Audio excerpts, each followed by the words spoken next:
Well, as the US is raising the number of troops in Afghanistan, Thursday will mark 30 years since the launch of the USSR's campaign in the country. So how valuable is Russia's experience for the ongoing conflict? Well, let's cross to RT Studio in Washington, D.C. for more on this, where Lauren Lister is on the case for us. Lauren.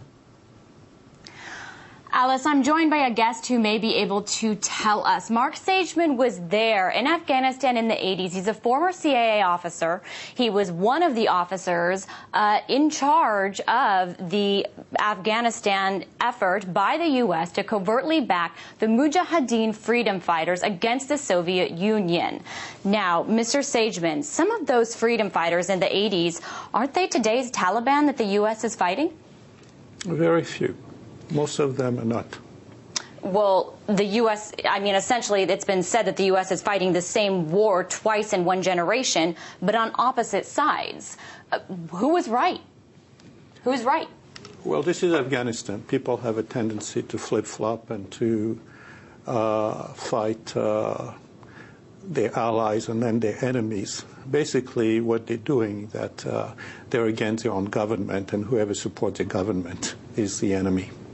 Okay, well, now Secretary of Defense Robert Gates, he was quoted in an article pointing out the irony about how 25 years ago he was shoving arms across the border for the Mujahideen commander Gulbuddin Hekmatyar to fight the Soviet Union against in the 80s, to fight the Soviets. And now that same commander is fighting U.S.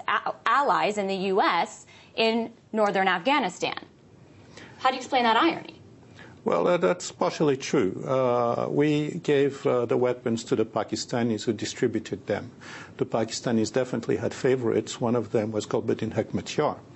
He was not one of our favorites. As a matter of fact, my role in Afghanistan was to even out the playing field so that I was supporting Massoud and Jamiat Islamiyah against the Hizb Islami of Gulbuddin Hekmatyar.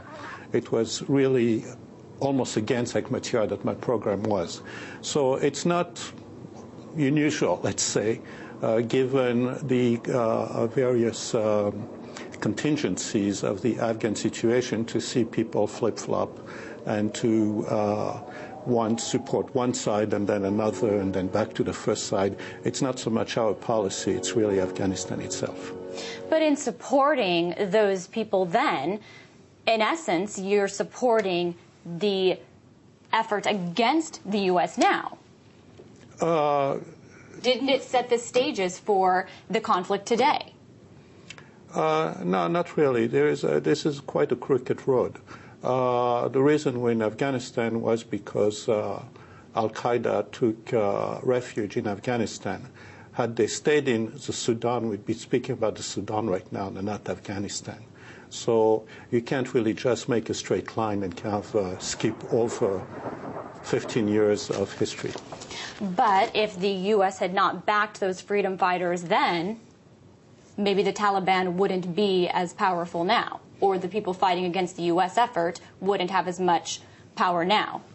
No, the Taliban was really a Pakistani creation, and the Taliban was against Hekmatyar. The Taliban was against a lot of our former allies who fought the Soviet Union.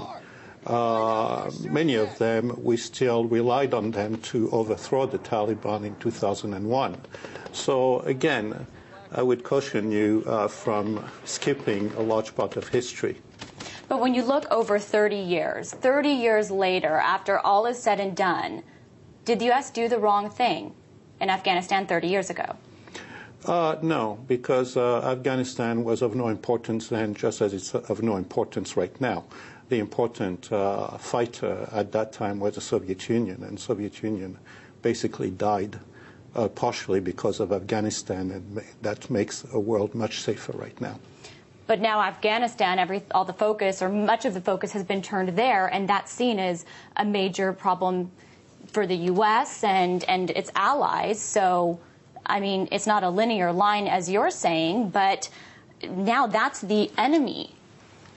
I'm not sure that's enemy. Some people in Afghanistan may be the enemy, but our real enemy are not in Afghanistan. It's Al-Qaeda. And Al-Qaeda is not in Afghanistan. Al-Qaeda is in Pakistan. There are no Afghan in Al-Qaeda, and there's no Al-Qaeda in Afghanistan. But the Taliban and Al-Qaeda are supportive of each other.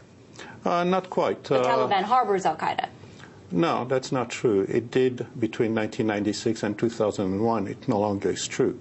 Al-Qaeda is now hiding in the federally administered tribal area, the Fatah. Some of them are allies with various factions of the Taliban. The Taliban is not unified. There's a Pakistani Taliban, there's an Afghan Taliban, and the Taliban is a plural name so that some people are pro-Al-Qaeda, some people are against Al-Qaeda. It's a very complicated situation, and it's not made easier by lumping everybody together and confusing the issue. Okay, so then 30 years later, is there anything that the U.S. can learn about the Soviet defeat in Afghanistan? Oh, yes. In the 80s? Oh, yes. We basically should get out of there very quickly. Get out of there very quickly? Yes. Final word. Thank you for joining us. Thank you. Back to you in Moscow. Okay, Lauren, many thanks to you. And